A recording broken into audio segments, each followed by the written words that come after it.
সীতার জীবনের শেষ অধ্যায়টি রামায়ণের সবচেয়ে আবেগঘন ঘটনার একটি। জীবনের শুরুতে তিনি এসেছিলেন পৃথিবীর বুক থেকে। রাজা জনক ক্ষেত চাষ করার সময় মাটির ভেতর থেকে তাকে খুঁজে পান বলে কাহিনীতে বর্ণিত আছে। তাই অনেক ভক্ত বিশ্বাস করেন সীতা ছিলেন ভূমিদেবীর কন্যা।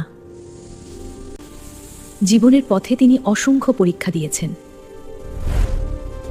বনবাস, অপহরণ, সমাজের সন্দেহ এবং দ্বিতীয় বনবাস, সবকিছু ধৈর্য, মর্যাদা এবং আত্মসম্মানের সঙ্গে সহ্য করেছেন।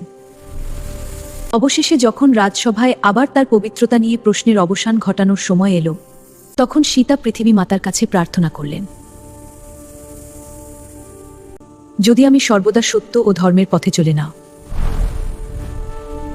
তবে হে মাতা পৃথিবী, তুমি আমাকে নিজের কোলে ফিরিয়ে নাও। সঙ্গে সঙ্গেই এক অলৌকিক ঘটনা ঘটল।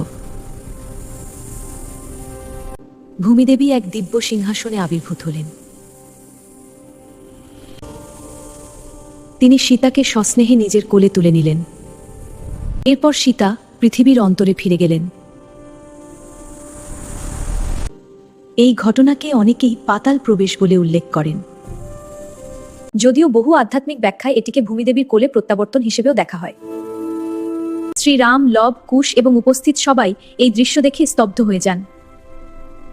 সীতার পৃথিবীর ত্যাগের মাধ্যমে তার পার্থিব জীবনের সমাপ্তি ঘটে, কিন্তু তার আদর্শ, ত্যাগ এবং মর্যাদা চিরকাল মানুষের হৃদয়ে বেঁচে থাকে। যেখান থেকে সীতার আগমন, সেখানেই তার প্রত্যাবর্তন। মাটি থেকে জন্ম আর মায়ের কোলে ফিরে যাওয়া।